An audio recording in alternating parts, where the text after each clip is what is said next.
Léanos si es tan amable. ¿Alguien lea, por favor?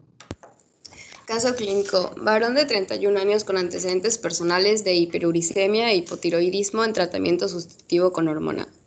Acude al servicio de urgencias por disnea de 24 horas de evolución y nicturia.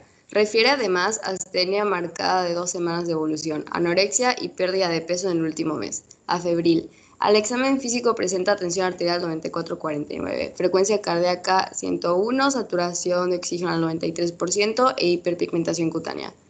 En la auscultación pulmonar se aprecia el murmullo vesicular conservado. El abdomen es blando y depresible, con dolor a la palpación en hipocondrio derecho y ligera hepatomegalia. Muy bien, doctora, continúe en eso.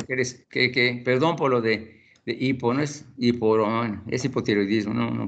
Ok, pero ¿qué le llama la atención rápidamente, doctora, para iniciar la plática? O que la apoyen todos, que miren, ¿no? Para que... ¿Qué le llama la atención? Acude a urgencias con todos sus problemas, ¿verdad? La ¿Qué presión otra? está muy baja. ¿Perdón? La presión, ¿no? Sí. ¿Y qué más? ¿Cómo está él? ¿Cómo está su respiración? ¿Cómo está su dinámica? ¿Cómo está? ¿Qué le llama la atención, doctores o doctoras? Apóyenlo. Doctor Moreno. ¿Cómo está? Adelante, sin miedo. Está baja su presión, ¿verdad? Ligera o leve taquicardia. ¿Cómo vamos? ¿Cómo está ese? Porque va a urgencias. ¿Cómo está este paciente? ¿Está así, tranquilo? Igual la saturación está pues relativamente baja. Sí. Pero ¿cómo está él? Sí, claro, 93%. ¿Cómo está esa hiperpigmentación, verdad? ¿Cómo está esa estado de ánimo, como dice allá? Léanlo. ¿Prefiere qué? Pues está deprimido. Astenia. Está deprimido, asténico, ¿verdad? 2 semanas de evolución, está hipotenso, taquicardia refleja, o sea, compensatoria, la saturación ligeramente baja, hay una hiperpigmentación cutánea, ¿sí? Se aprecia el murmullo vesicular conservado, y en el abdomen lo que a mí llama la atención, que es que le duele en el hipocondrio derecho y ligera hepatomegalia. Con base a esto, ¿qué podríamos considerar, doctores? Hablando ya de los casos clínicos y de la plática que estamos viendo, vamos a centrarnos, ¿no? ¿Qué pensarían?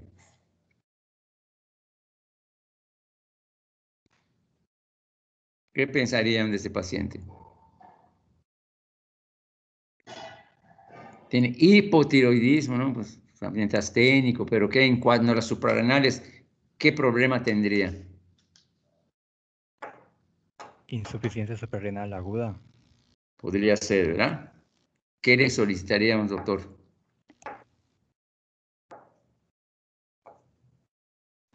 ¿Qué pruebas se le solicita o qué exámenes básicos? Ya mencionaste insuficiencia, entonces, pues, ¿qué le vas a pedir? Insuficiencia suprarrenal. Pero entonces, ¿qué le pedirías? Ahora, ¿qué pedimos o qué solicitamos? Pues el cortisol en plasma. Uh-huh. Se le puede hacer una prueba de ACTH para ver si aumenta el cortisol. Correcto. Entonces, ¿qué esperas entonces? Yo lo pido, vaya usted, les pedimos esto, ¿verdad? ¿Y qué esperas? O sea, ¿cómo debe reportarse el estudio o los estudios que estás pidiendo para corroborar una probabilidad de insuficiencia suprarrenal, perdón? ¿Cómo estaría el cortisol?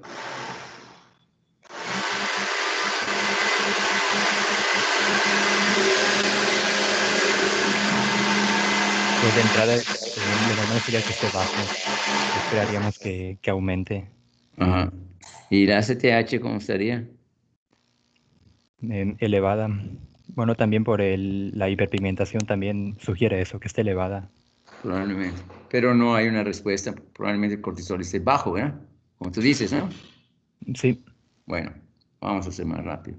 Entonces hacemos esto. No olviden también electrolitos, hay que pedir, ¿verdad?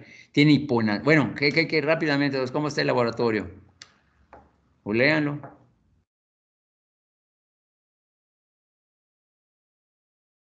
A ver, doctor. El libro decía que Sí, sí. en el 75% de los casos de insuficiencia suprarrenal había alteraciones electrolíticas en donde había hiponatremia.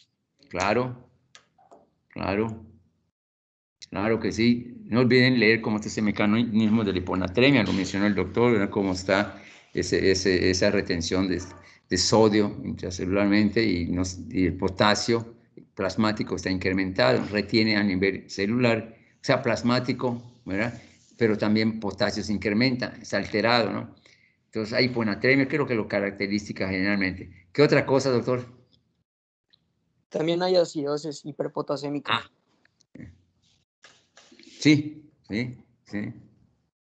¿Acidosis o alcalosis, doctor?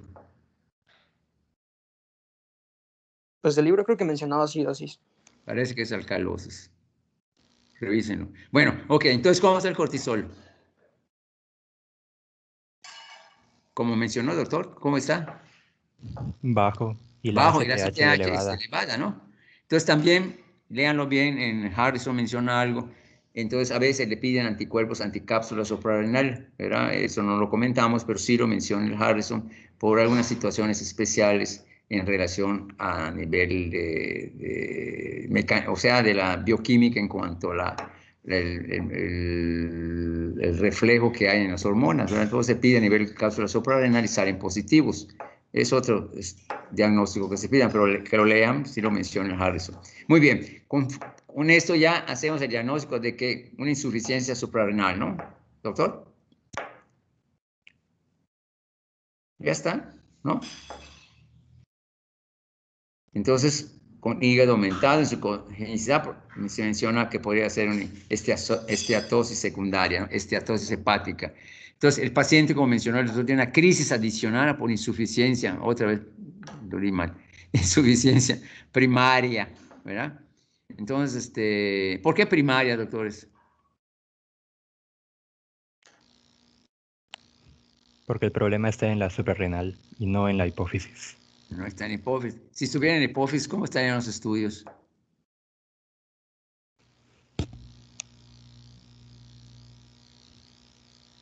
¿Cómo estaría la CTH o el cortisol?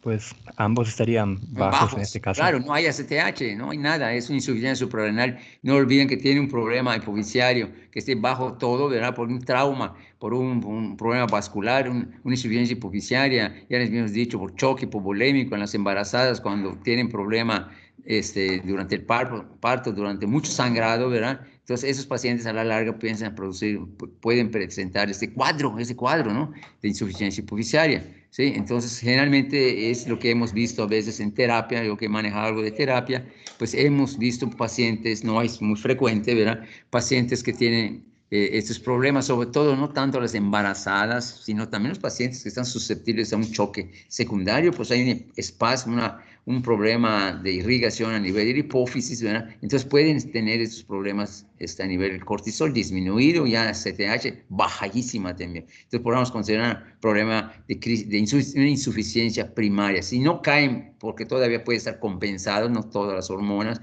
pero sí puede considerarse una insuficiencia primaria, ¿verdad?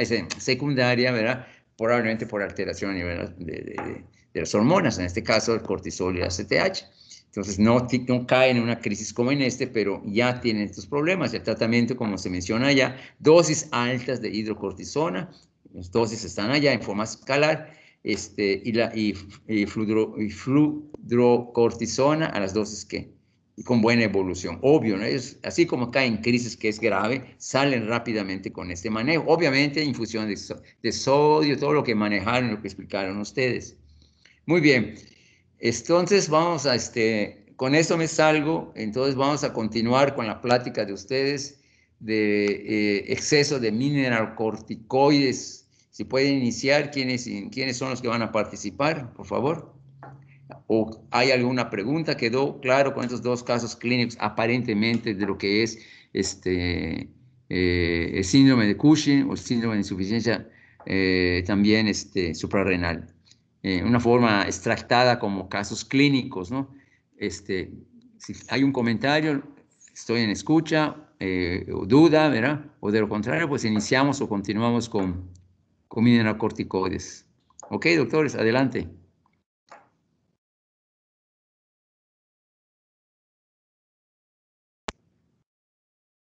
Muy bien.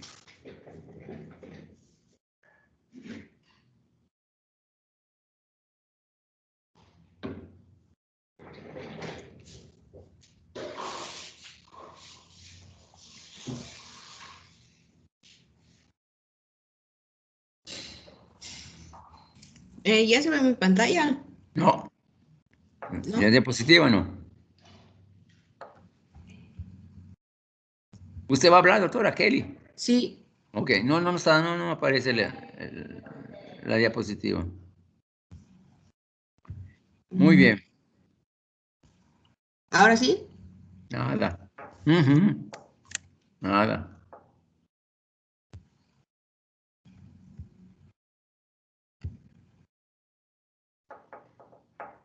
Bueno, ahora sí. ¿No se puede magnificar, doctora? Bueno, Es que igual está. le doy para agrandarlo y me dice que desaparece. Oye, ahora, porque voy ahora yo en mi computadora le doy enfoque y pantalla completa, pues se ve un poco mejor. Ahí está. Enfoque y pantalla completa en los puntitos, ¿no? En los 3 puntitos que está arriba, le dan y ahí dice enfoque, ándale. Creo que sí, ¿no? Ahora sí, ¿no? ¿Ya? ¿Lo ven? Sí, Sí, Ok. ya se ve completo. muy bien. ¿Usted inicia, Kelly? Sí, Bueno, sí. yo quiero hacer una pregunta al grupo.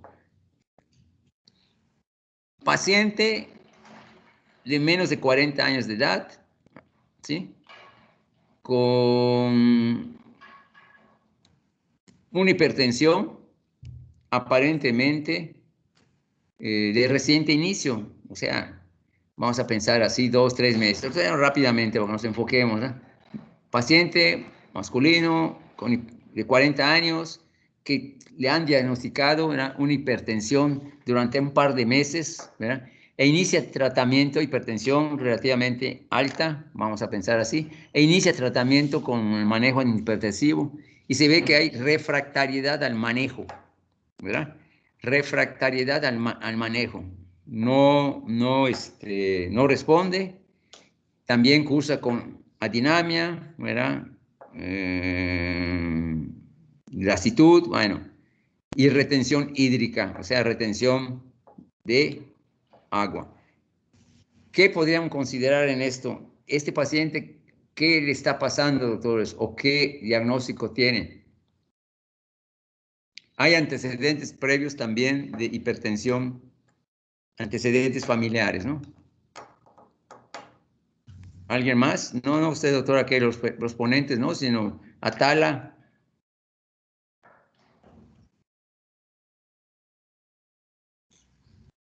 ¿Sí?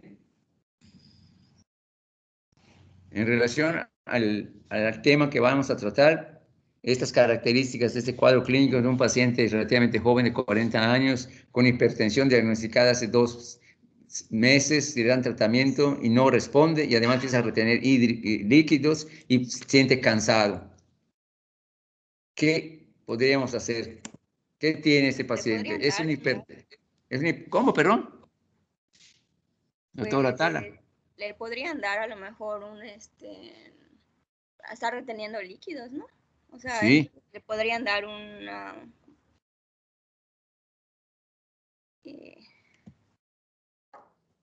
Está considerado que tenemos diuréticos. sí, eso, un antidiurético. Un diurético, perdón. Un diurético. Y está bien que le den diuréticos, doctora Leslie, ¿no? ¿Quién lo va a presentar? Kelly. Ay, Perdón, regrese. Doctora, sí. ¿está de acuerdo que dice la doctora Tala que le demos diuréticos a este paciente? Sí. ¿Y qué va a pasar entonces? Porque orine. ¿Qué va a eliminar? agua, pero porque tiene edema, pero también va a eliminar ¿qué? ¿Qué electrolitos? ¿Ah? Sodio, ¿Será que elimine sodio? potasio. Si le damos potasio y vamos a hablar de una hipertensión secundaria, no esencial, es un probable joven, paciente refractario en manejo, vamos a pensar, me estoy yendo más rápido, ¿no? Este paciente está cursando con una hipertensión secundaria refractaria al manejo, ¿verdad? Y que estamos considerando probablemente sea un síndrome, un exceso de mineralocorticoides. Le damos diuréticos, eliminas potasio, ¿y qué más? ¿Qué le va a pasar a ese paciente? ¿Va a mejorar o va a empeorar? Mejora. Sí, va a eliminar potasio. ¿Y qué es lo que le caracteriza al aldosteronismo, doctor? Aquí lo estamos viendo. El exceso de, o sea, ¿qué le caracteriza? Es por un exceso, pues, de la aldosterona. ¿Y qué hace la aldosterona entonces? Elimina potasio, elimina sodio. Eh, Por Pues eso digo se que supone, lean.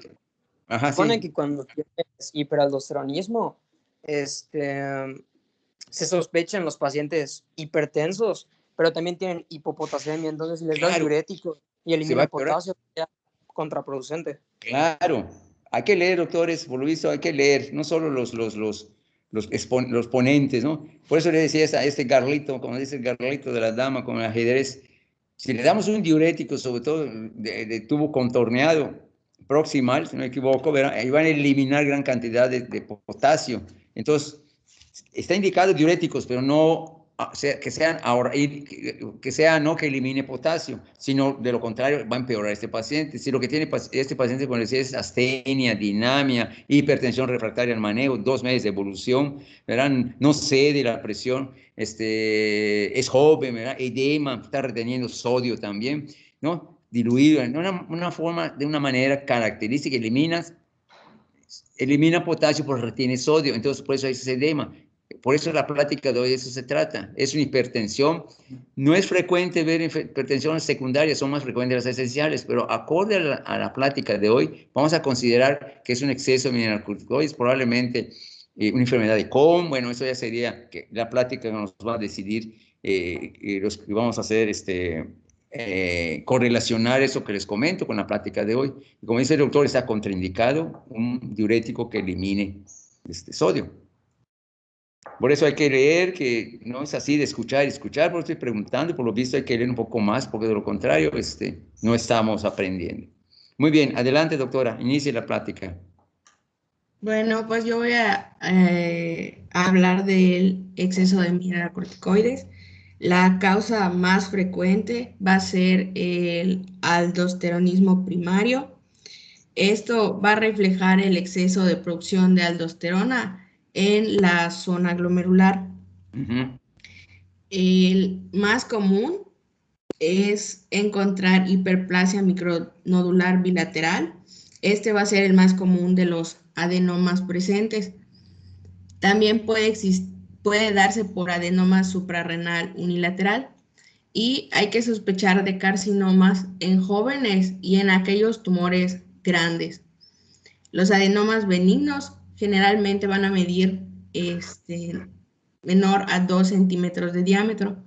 Y otro caso que lo puede ocasionar es el hiperaldosteronismo que responde a glucocorticoides.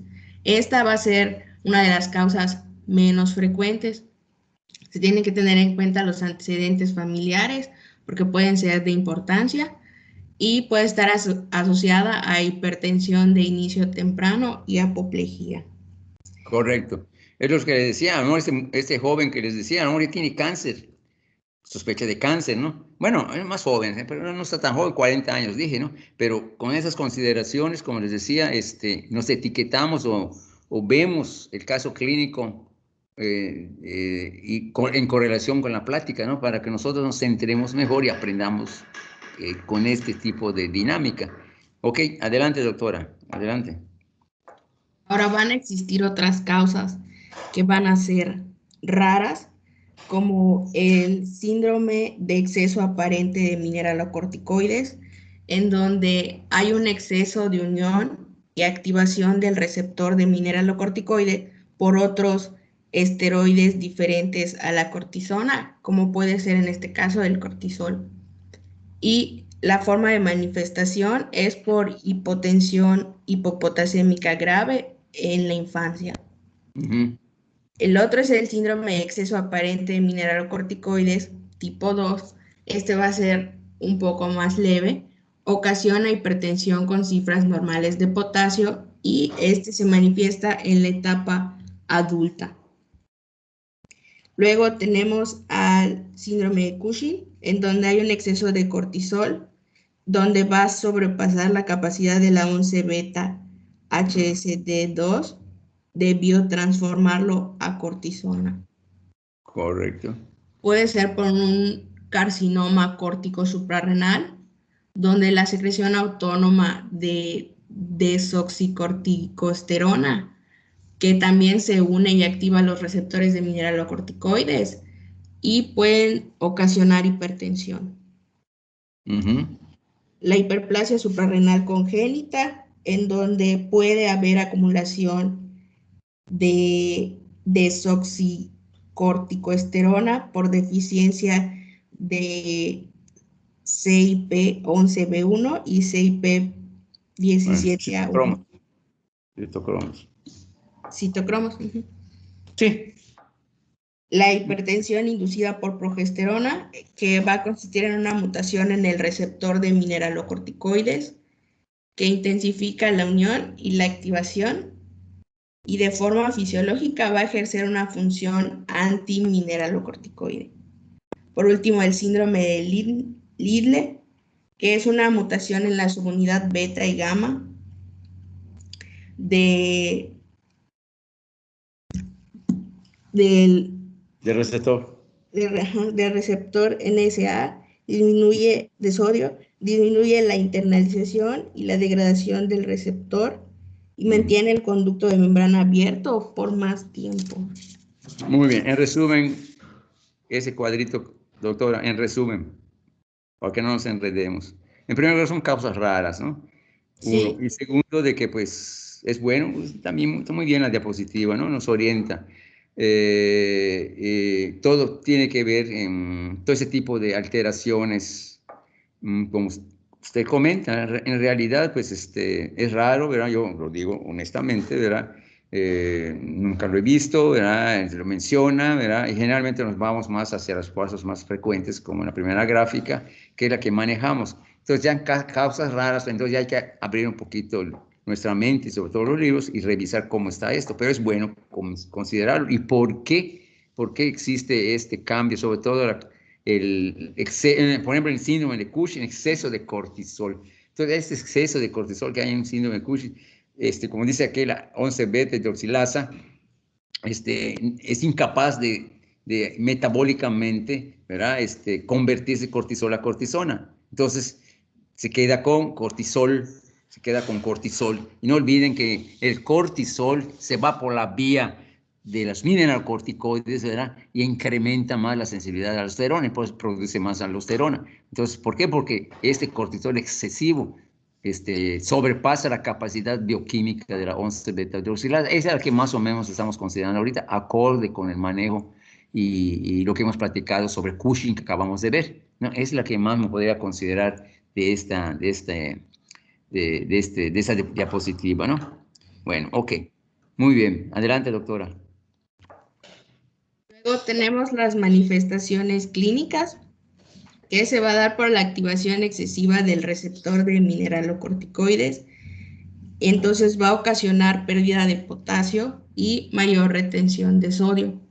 Esto va a dar como resultado expansión del volumen extracelular plasmático, retención de líquidos que va a llevar a un edema. Y cuando se pierden los hidrógenos, puede ocasionar una alcalosis metabólica. Sí, perdón por la plática, es una acidosis metabólica, lo de síndrome Cushing que hablamos. Tiene razón el doctor. Aquí es alcalosis metabólica. Tiene razón, perdón por ese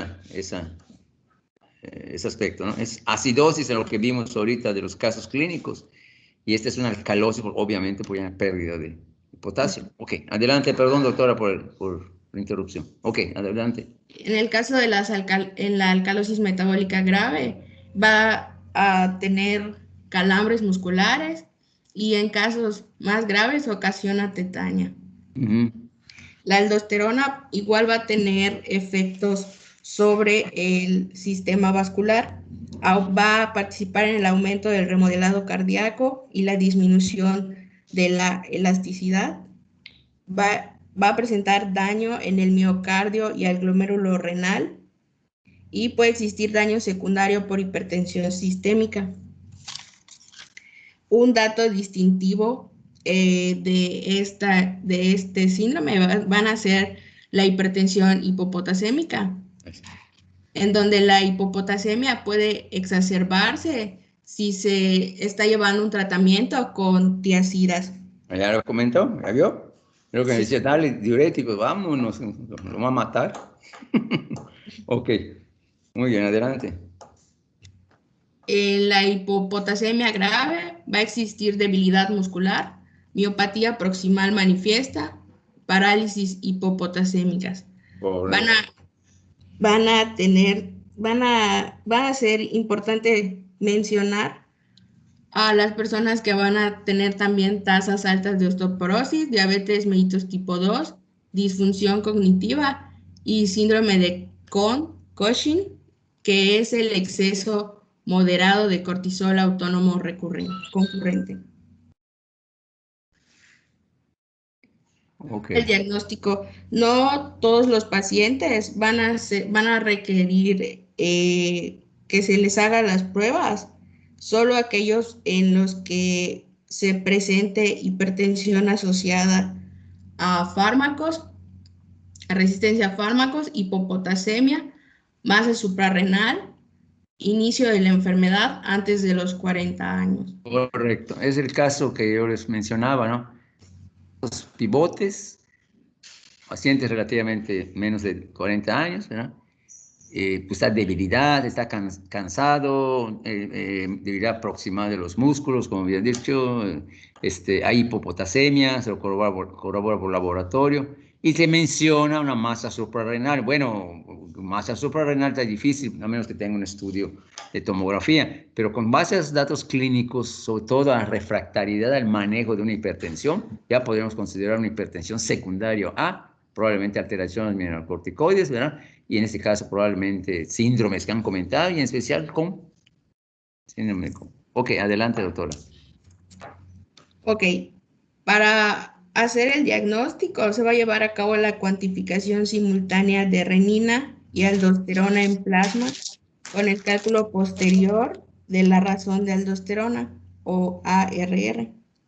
Para esto es necesario que se normalice el potasio sérico antes de la prueba. Las personas que toman antihipertensivos los pueden continuar, excepto aquellos que lleven como tratamiento antagonistas de los receptores de mineralocorticoides, en donde se van a deber suprimir al menos 4 semanas antes de que se realice esta prueba. Se van a suspender los beta bloqueadores porque nos pueden indicar falsos positivos, y los YECA y los ARA tipo 2 porque también nos pueden llevar a tener falsos negativos. Ahora, cuando esta prueba da positiva, significa que hay una cantidad mayor a 750 moles sobre mililitro, con aldosterona aumentada de normal a alta. Y la probabilidad de tener un estudio positivo es mayor cuando las concentraciones de renina se encuentran muy bajas.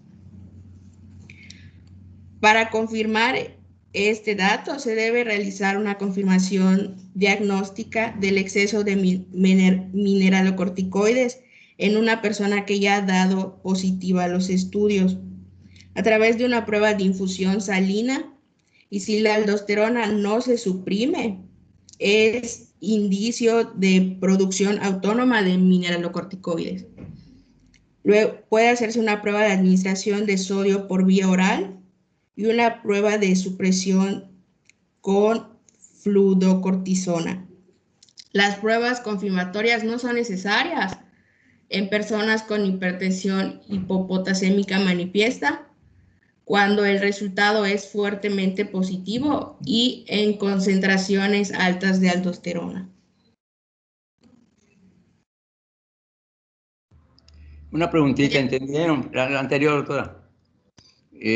¿Alguna pregunta sobre el diagnóstico en sí? ¿Entendieron bien lo que, o explicó bien la doctora lo que es la confirmación en relación a la relación renina-aldosterona? ¿Todo quedó claro? Porque es cuando es autónomo de mineralocorticoides el motivo por el cual, porque es autónomo. ¿Entendieron? ¿Todo bien? Para que continuemos. ¿Ninguna pregunta?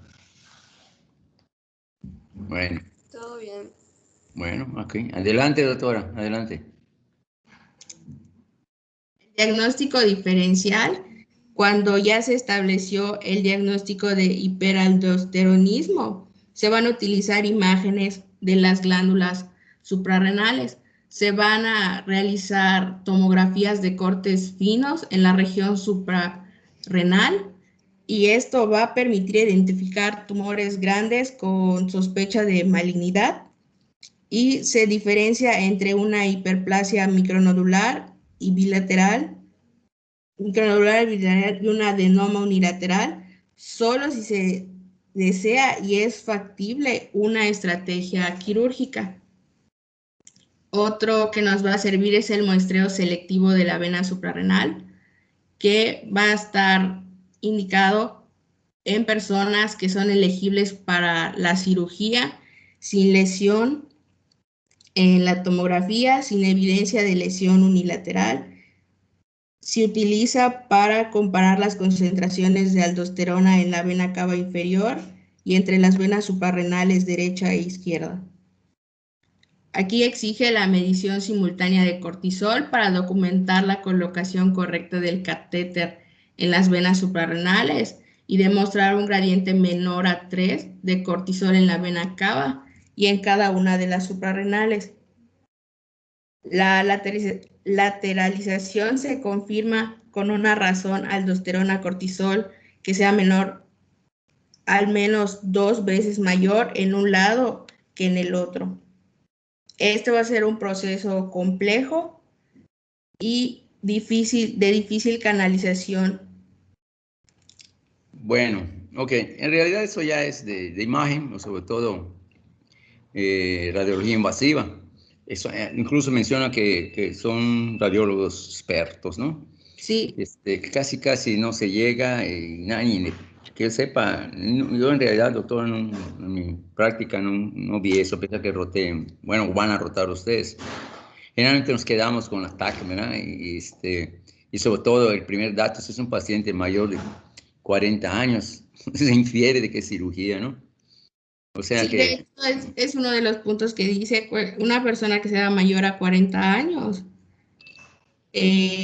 pues va directo a cirugía. A cirugía. Yo creo que, honestamente, digo, porque la verdad, nunca vi estos procedimientos, a pesar de haber rotado en hospitales de concentración, y nadie le mete al toro, nadie torea, porque no es de experiencia, ¿no?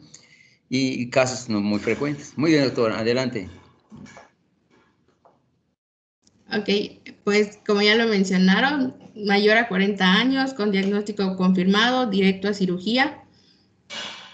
Si no son elegibles para la cirugía o tienen una hiperplasia bilateral, reciben tratamiento médico.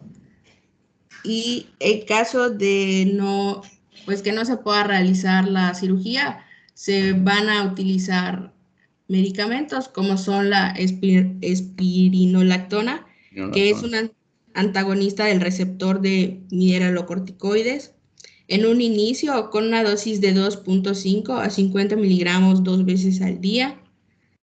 Se ajusta máximo a 400 miligramos al día para controlar la presión sanguínea y normalizar el potasio. Los efectos secundarios pueden ser irregularidades menstruales, disminución de la libido y ginecomastia. La epleronona, que es un antagonista más selectivo, de inicio van a ser 25 miligramos 2 veces al día y la dosis máxima que se puede ajustar es de 200 miligramos al día.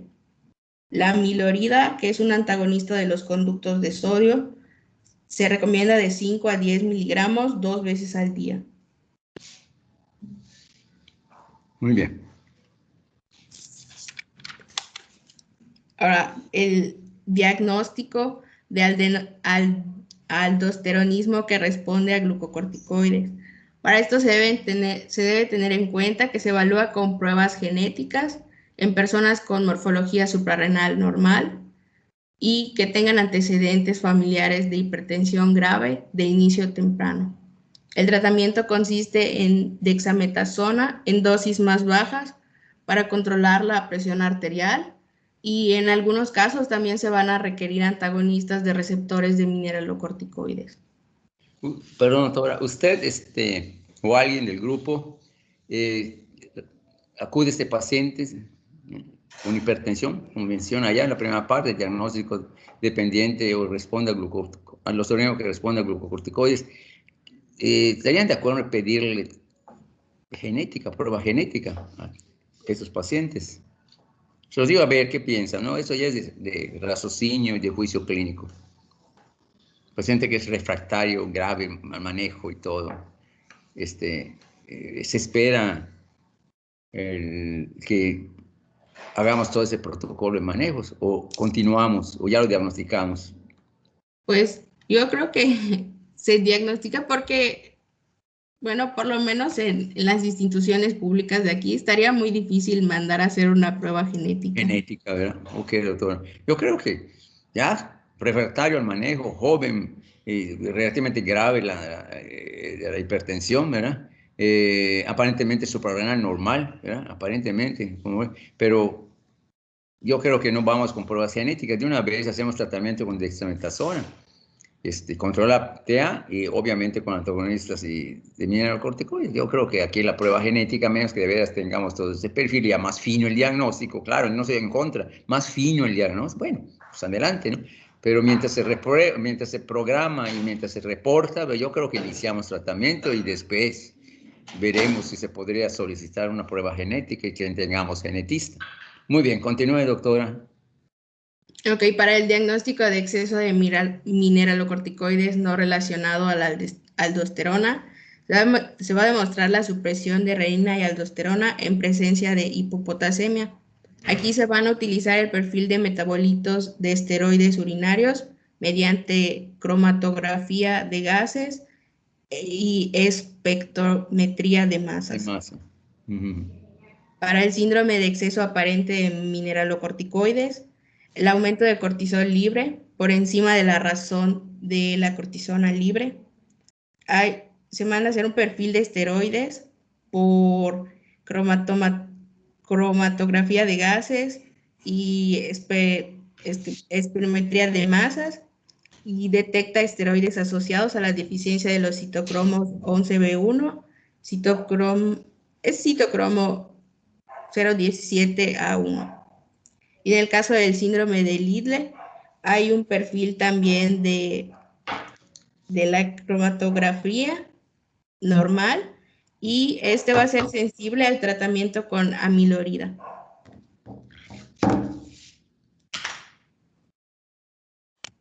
Y ahí termina. Muy bien, muy bien. Un momentito. Deme chance, que se acaba mi batería. Deme chance. Bien, pedazo.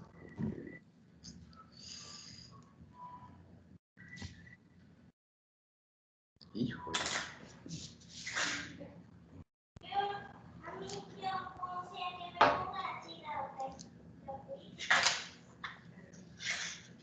Bien, sí.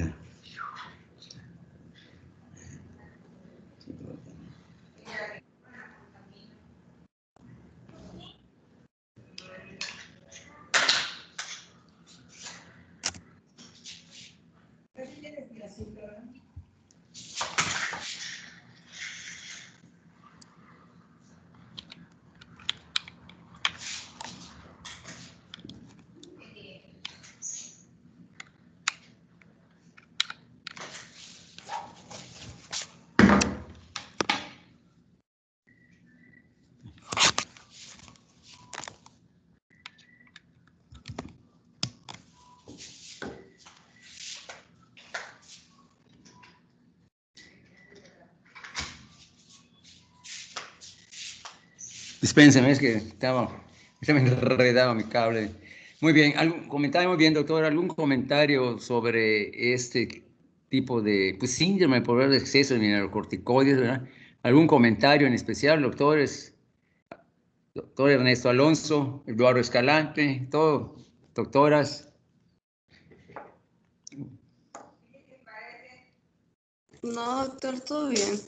¿Todo bien? No olviden que el caso clínico que les mencioné, ¿verdad? De la refractariedad de pacientes jóvenes, ¿verdad? Y considerar estos aspectos. Y unos valores relevantes para diagnosticar este tipo de síndrome con otros síndromes de las causas genéticas o mencionan por allá o de receptores. Pues esa relación que hay entre aldosterona y renina, ¿no? Eso nos da un perfil por dónde estamos, ¿verdad? La relación que hay en la liberación de glucocorticoides, ¿verdad? Como menciona la doctora, dependientes o no dependientes de glucocorticoides. Entonces, bueno, en resumen, la relación renina-aldosterona nos va a dar una pauta para el manejo de este paciente. Entonces, nada más es revisarlo muy bien, ¿verdad? Y seguir el algoritmo. Hay un algoritmo de cómo. ¿Sí lo tiene usted, doctora, la que dio la plática? De mineralocorticoides, perdón. Sí, sí lo puso, ¿verdad? El Sí. algoritmo. Ok. Entonces, pues, todo está entendido. No hay ninguna pregunta o comentario, duda. Jimena, doctora Jimena. Todo claro, doctor. Sí. Entonces, pues creo que ya se quieren ir, ¿verdad? Estoy de acuerdo. ¿Son las qué? Pues les digo, ¿no? Son las 12:12. Pues terminamos la plática. Salen de vacaciones, ¿no? Nos salimos. Moisés. Sí, doctor. Sí. Entonces, ¿cuándo nos vemos, doctora, según su calendario? ¿En abril qué día? Creo que 12 de abril. 11. 12. 12 de abril. Me lo voy a checar porque no tengo aquí mi. 12 de abril, bueno. Muy bien. Entonces, como menciona el doctor Sierra en las sesiones bibliográficas, esto no es que, digamos, de vacaciones completamente. Ustedes tienen que tener un espacio para recapturar, reanalizar todo eso que hemos mencionado, ¿verdad? Igual yo, ¿verdad? Yo tengo que revisar qué es lo que podríamos hacer más práctico. Lean, porque así es. Tienen que darse un rango de 2, 3 horas que estén, pues, revisando todo eso que acabamos de mencionar. Voy a detener la grabación. Es todo, ¿verdad? Entonces, el